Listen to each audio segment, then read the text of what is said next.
Muchas gracias por estar nuevamente con nosotros en una nueva edición de Conexión Vital, un programa de educación y de prevención en salud que no pretende reemplazar una consulta médica. Queremos que todos ustedes nos sigan día a día en Conexión Vital, en Telecafé a las 5 de la mañana y a las 7 de la noche, los jueves y viernes 7:30. Y en Telepacífico, que también está en DirecTV, ustedes nos pueden seguir a nosotros a las 11 de la mañana, los miércoles 11:30. También en Facebook buscan Medicamentos Doctor Rojas, donde estamos permanentemente enviándoles artículos, y en YouTube están grabados todos estos programas buscando Jorge Enrique Rojas Quiseno. Queremos con estos espacios hacer es educación y prevención y aclarar muchos de los interrogantes que ustedes nos dejan día a día en nuestros programas. Hoy voy a compartir este espacio con el doctor Luis Guillermo Rojas González, médico cirujano especializado en gastroenterología, y es la persona quien nos apoya en nuestro parque médico en la Pradera en Dos Quebradas con los diagnósticos de endoscopia y colonoscopia. Pero como sabemos que es un tema muy amplio, que tiene muchísimas preguntas, yo voy a entrar en materia para que el doctor Luis Guillermo les explique a ustedes cuál es la diferencia entre una colonoscopia y un colon por enema, ambos métodos diagnósticos para el estudio de la enfermedad gastrointestinal. Doctor Luis Guillermo, gracias por estar con nosotros y bienvenido a Conexión Vital. Buenos días, Jorge Enrique. Es un gusto poderlo acompañar en este programa y aquí en el Parque Médico en la Pradera Dos Quebradas en todo lo relacionado con las enfermedades del aparato digestivo. En referencia muy específica a su pregunta, hay que diferenciar entre colonoscopia y colon por enema. Si bien es cierto, el colon es la última porción del intestino, entonces tenemos que tener en cuenta que es un órgano de vital importancia para el funcionamiento de todo lo que es el sistema y el cuerpo en general, y esta importancia del colon radica en que es el órgano donde finalmente se tiene que absorber las últimas cantidades de agua que tiene que absorber el intestino y finalmente concentrar y formar la materia fecal o los desechos que finalmente van a ser expulsados fuera del organismo, producto de todo el proceso digestivo. Entonces el colon es un órgano que hoy día hay que estudiarlo, hay que cuidarlo, hay que estar muy pendiente de su funcionamiento, como lo mencionaba en otros programas el doctor Jorge Enrique, y la diferencia entre colonoscopia y colon por enema radica en que en el caso de la colonoscopia es un estudio endoscópico realizado por un médico especialista en gastroenterología y endoscopia digestiva, y consiste en pasar un tubito, es una manguerita flexible que en su punta tiene una microcámara con una lente muy potente.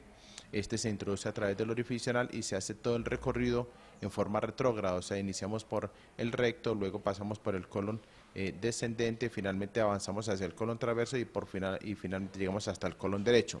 Este recorrido se hace en los dos sentidos de ida y de regreso. Lo que tratamos de buscar es las lesiones que con mayor frecuencia se presentan en el colon, como son los pólipos, que son dilataciones digamos lesiones protruyentes en la mucosa del intestino, los divertículos colónicos, que son dilataciones benignas de la pared del intestino, y también encontramos los tumores o ulceraciones que se puedan presentar dentro de la misma mucosa, cambios que se pueden evidenciar a través de la colonoscopia. Entonces la colonoscopia es un método, diagnóstico muy práctico, muy seguro, obviamente hecho con manos expertas en las condiciones adecuadas, bajo sedación. Este examen se hace siempre bajo sedación para garantizar el confort y la tranquilidad del paciente y para permitirle al operador, en este caso al médico gastroenterólogo, poder realizar el examen con toda la comodidad necesaria a fin de que podamos tomar las biopsias y hacer los análisis respectivos de toda la estructura del órgano. La diferencia con el colon por enema es un estudio radiológico realizado en una sala de rayos X, realizado casi siempre por un técnico radiólogo, y consiste en colocar una cálula en el orificio anal y a través del recto introducir un líquido que es bario.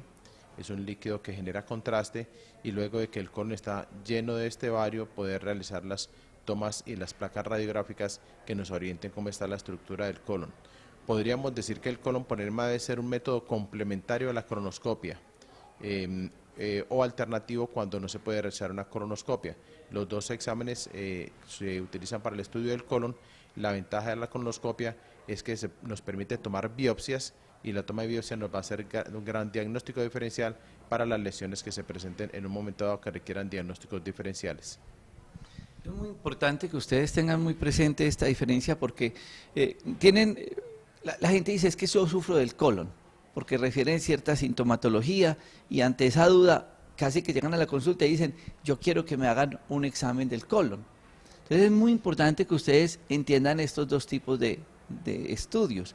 La colonoscopia, que es como ustedes escuchan de la endoscopia, pero esa es por vía rectal, y la otra ya es un método radiológico con unas sustancias que salen en las placas, le da un color especial y nos puede definir ciertas patologías, pero como lo acaba de decir el doctor Luis Guillermo González Rojas González, es muy importante que la gente entienda el proceso, digamos, diagnóstico directo que se hace a través de la colonoscopia porque uno está mirando directamente las lesiones. Vamos a ir a este corte de comerciales para que aclaremos otra gran pregunta que tienen ustedes referente a la gastroenterología y tiene que ver con esas patologías que mencionaba el doctor Luis Guillermo que encuentran en los estudios, que son los divertículos y los pólipos, para que ustedes conozcan las diferencias. Después de este corte de comerciales ya regresamos.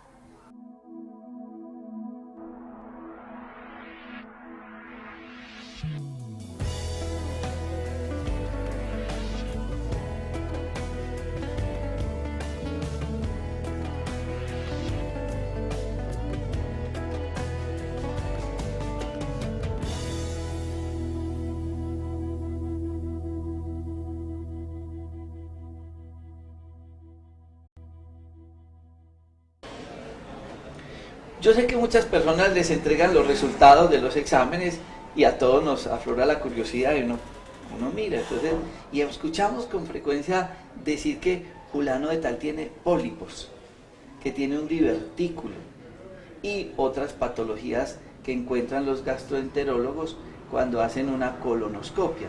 ¿Cuál es esa diferencia, doctor Luis Guillermo? La diferencia que se presenta entre los pólipos y las divertículos colónicos radica fundamentalmente en que el pólipo son lesiones tumorales protruyentes de la pared del intestino. O sea, son acúmulos de células que pueden ser de características benignas o malignas. O sea, digamos, tumores benignos son los pólipos y también los tumores son acúmulos de células que pueden iniciarse en un pólipo, en esa acumulación y en desordenada de células que se forman dentro del intestino. Los pólipos pueden dar desde la cavidad oral hasta la última porción del intestino, o sea, en el recto, pero son más frecuentes en el colon como tal. También pueden presentarse en el esófago, en el estómago o en el intestino delgado, pero su mayor prevalencia son en el intestino grueso o colon. Son acumulaciones de células desordenadas que forman un pequeño tumor de características benignas, pero sobre estos pólipos también se puede desarrollar el cáncer. Cuando el pólipo toma unas características específicas o tiene una celularidad específica y un crecimiento más desordenado de lo habitual, puede desarrollarse sobre su superficie unas lesiones que pueden ser inicialmente de metaplasia y finalmente de displasia de bajo o de alto grado y finalmente transformarse en un cáncer de origen intestinal, pero que se desarrolló sobre un pólipo. A diferencia de los divertículos son pequeñas dilataciones en forma de saco que se forman dentro de la pared del intestino. Estos divertículos también se pueden formar en el esófago, en el estómago, en el intestino delgado, pero son predominantemente en el colon y son casi siempre en el lado izquierdo del colon. También pueden presentarse en el lado derecho, pero en su gran mayoría se presentan al lado izquierdo. Son de características benignas. Los divertículos, como yo siempre les explico a los pacientes, son estas dilataciones de la pared del intestino, son de características benignas, no son malignos, no se transforman en cáncer y el que tiene divertículos muere con ellos. No existe ningún medicamento que haga desaparecer los divertículos, pero sí se van formando con los años, casi siempre por encima de los 50 años, asociados a una enfermedad crónica que ha mencionado mucho el doctor Jorge Enrique en sus programas y que es el estreñimiento crónico. Cuando hay estreñimiento crónico, o sea que la persona con reiterada frecuencia presenta dificultad para la evacuación intestinal, intestinal que se llama estreñimiento, o le toca sentarse en la taza del baño a pujar y hacer esfuerzo para la defecación, estas características de estreñimiento hacen que se dilate las paredes y algunas fibras musculares en la pared del intestino y se formen los divertículos. Ambos se pueden perforar.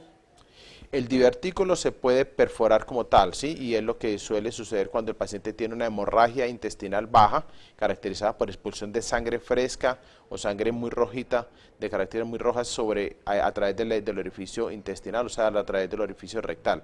Esto se llama una hemorragia digestiva baja, también lo denominamos hematoquesia en términos científicos, y es lo que nos hace diferenciar una hemorragia digestiva baja de una hemorragia digestiva alta. En el caso de la hemorragia digestiva alta, la sangre sale ya digerida, sale negra, como tipo cuncho de café, mientras que en la hemorragia digestiva baja, asociada casi siempre a divertículos, la sangre sale de características muy rojas, muy frescas, es un sangrado que ha estado muy próximo a ser expulsado, o sea que es de características intestinales bajas, casi siempre del colon, y casi siempre asociado a enfermedad diverticular complicada. En el caso de los pólipos no pueden producir un sangrado tan masivo, pero sí pueden producir un sangrado crónico que van anemizando a la persona lentamente. De ahí que los signos de alarma para personas que tengan problemas relacionados con el tubo digestivo y específicamente con el colon, uno va a ser la anemia. Entonces, cuando la persona tiene anemia que no ha evidenciado ningún sangrado importante, puede ser un pólipo que ha ido sangrando lentamente, y entonces este sangrado lento y permanente ha ido anemizando a la persona. Entonces, en el caso de los divertículos, sangrado masivo; en el caso de los pólipos, sangrado lento. Por eso yo invito mucho a las personas para que se hagan un examen que es muy económico, y es el examen de sangre oculta en heces, un coprológico, pero que le estudien si tiene o no sangre, porque muchos pacientes están, como lo explicaba el doctor Luis Guillermo, eliminando sangre y tienen anemia y por ningún lado encuentran la anemia. No es ir a comprar sulfato ferroso para la anemia, es ¿por qué está haciendo la anemia? Estudien eso. Cuando sale positivo ese examen, hay que correr a hacerse una colonoscopia, porque así como puede ser ese pólipo sangrante, puede ser un cáncer y muchas patologías que estaremos hablando después de este corte de comerciales. Ya regresamos.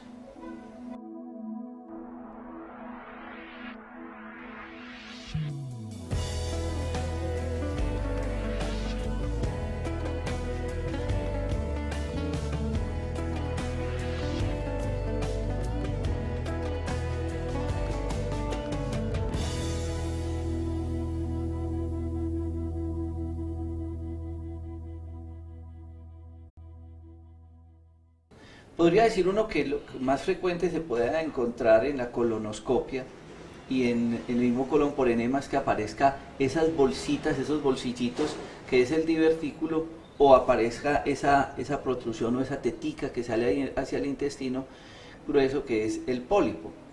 Pero de ahí para allá, diagnósticos muchos, y por eso invito a las personas a que tengan el diagnóstico, porque de lo contrario, pues me duele acá y como todo el mundo ya dice es colon, entonces no ha de faltar que se vaya para la droguería, para la tienda naturista, véndame algo para el colon.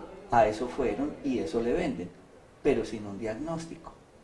Por eso insistimos en la consulta, en el examen, en el coprológico, para uno poder decirle al paciente, esto es lo que tiene. Pero usted decía ahora, a algunos se les puede hacer y a otros no. Y se encuentra otra patología que es muy frecuente y ustedes la conocen, y es hemorroides. Hablemos de toda esa patología y de otra que la gente dice, es que tengo colitis. ¿Qué es realmente o qué son esos diagnósticos, doctor Luis Guillermo? Sí, es importante que tengamos en cuenta que utilizando el método diagnóstico de la colonoscopia podemos tener acceso a muchos diagnósticos de tipo endoscópico en una forma práctica, rápida, ágil y con un diagnóstico oportuno. Si bien lo mencionamos recientemente, los pólipos y los divertículos son de las enfermedades más frecuentes que se localizan en el colon, también tenemos que tener en cuenta que se presentan otro tipo de lesiones como los tumores, las enfermedades inflamatorias intestinales, las úlceras rectales y colónicas, pero con mayor frecuencia en nuestra población tenemos la enfermedad hemorroidal sintomática. Son aquellos paquetes venosos que están justo en el orificio anal, cuya función es mantener el orificio anal cerrado a través del esfínter anal y permitir que nosotros logremos una evacuación espontánea, y adecuada en el momento que lo requerimos, cuando nuestro organismo y nuestra fisiología nos indica que ya tenemos la ampolla rectal con materia fecal y que debemos buscar un servicio sanitario para poder hacer la defecación y la evacuación del intestino. En esta región, que es justo el orificio anal, se encuentran estos paquetes venosos que se llaman hemorroides y que normalmente todos tenemos, deben estar desinflamadas. Pero estas hemorroides, estos paquetes venosos, se nos pueden inflamar por cambios en los hábitos alimentarios. Y entonces cuando la persona consume alimentos muy ricos en grasa, demasiado condimentados, el exceso de comidas fritas o de frituras, el exceso de bebida alcohólica, el estreñimiento crónico, la diarrea crónica cuando hay una diarrea permanente, la expulsión de demasiados gases generados a través del intestino, el estar en posición sentado mucho tiempo como los conductores o las secretarias, o el estar en posición parado como los vigilantes y los del servicio de militar. Entonces esto induce a que haya cambios en las presiones y se genere aumento en estas venas, en esos paquetes venosos, y finalmente se llega a la enfermedad hemorroidal, que es inflamación de las hemorroides. Hemorroides es estas venitas, y cuando se inflaman nos van a producir síntomas muy frecuentes que los hemos mencionado en varios programas y que ustedes quizás los han logrado percibir en algún momento de su vida, como es dolor, ardor, picazón o sensación de masa en el ano. Repito, ardor en la región anal, sensación de masa en el ano, sensación de humedad, asociado a sangrado o picazón en esta misma zona. Puede ser que no estemos en presencia de una amibiasis, porque es uno de los diagnósticos diferenciales, y puede ser también la presencia de unas hemorroides inflamadas que por estos cambios en el hábito o por estos comportamientos intestinales o por la alimentación que tenemos en un momento dado, se nos pueden inflamar y pueden generar síntomas importantes como sangrado, ardor o dolor. De ahí la importancia de hacer un diagnóstico oportuno para que las personas acudan al médico y se hagan a través de un examen endoscópico el estudio adecuado de la enfermedad hemorroidal. Cuando dan del cuerpo, muchas personas refieren que terminan y sale el chorrito de sangre. En otras es que la materia fecal sale impregnada de sangre. ¿Esto qué relación tiene con esta patología? Sí, es uno de los síntomas más frecuentes que manifiesta la gran mayoría de pacientes, es que con la defecación observan la presencia de sangre pintada en las paredes del bolo fecal, o sea, en las paredes de lo que es el resto de la defecación. Entonces, cuando esta sangre pinta las paredes del bolo fecal, es porque hay presencia de hemorroides en la parte distal, o puede también existir la presencia de un pólipo que esté generando sangrado en el momento del paso de la materia fecal a través del orificio anal. También cuando la persona termina la defecación y sale el chorrito de sangre, casi siempre es una hemorroide que se ha lacerado, que se ha fisurado y que ha generado alguna lesión justo a nivel del cambio mucoso y que produce un sangrado permanente. También existen en este nivel las fisuras anales, de tanto estreñimiento, de un estreñimiento crónico severo, la persona en el acto defecatorio presenta un sangrado y un dolor intenso en la región anal, producto de una fisura anal, se rasga la mucosa y se produce la descarga de sangre a través del intestino. ¿Es tan grave el estreñimiento? El estreñimiento es una enfermedad muy frecuente en nuestro medio.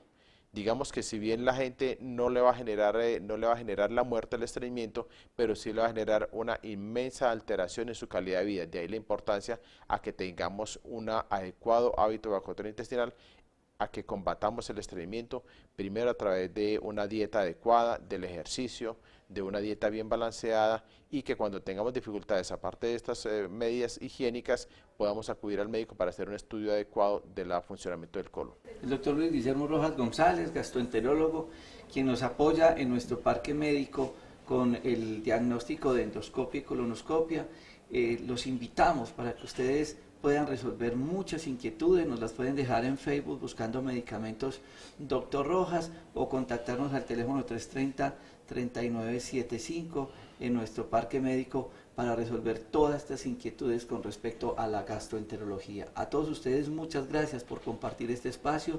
No olviden en Telecafé a las 11 de la mañana, lunes a viernes, a las 11:30 los miércoles, y en Telepacífico, y en Telecafé a las 5 de la mañana y a las 7 de la noche. En YouTube están grabados todos estos programas buscando Jorge Enrique Rojas Quiseno.